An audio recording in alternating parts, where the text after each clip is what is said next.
how is it that suddenly US, UK, China, India, all European countries, practically every country of the world is under debt and is unable to repay their interest? Who do they even owe this money to?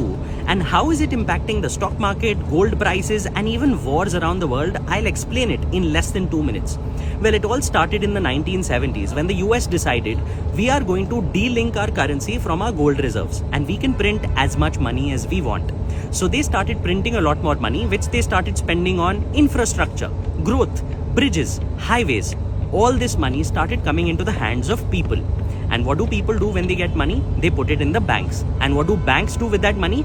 Banks start lending it to others who need it, including the government, because banks buy the bonds of the government and lend that money to the government. And what does the government do when it gets money? It again spends on growth and infrastructure, which means more money in the hands of people, more money with the banks, more borrowing by the government from the bank. And this cycle has been continuing for the past 5 decades, so much that today all the countries of the world collectively have a debt of $300 trillion.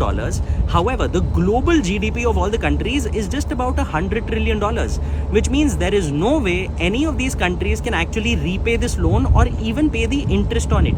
Now, in such a situation, what happens? Look at it.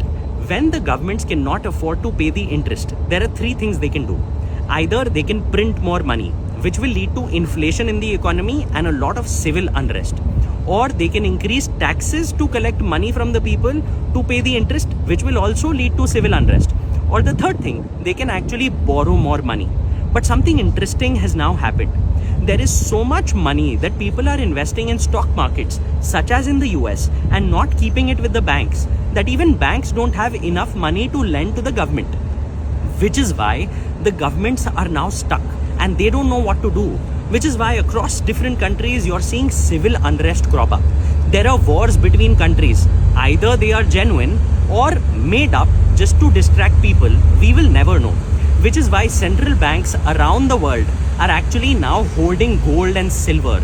They want those deposits because they know it's a much safer asset compared to just lending to the government.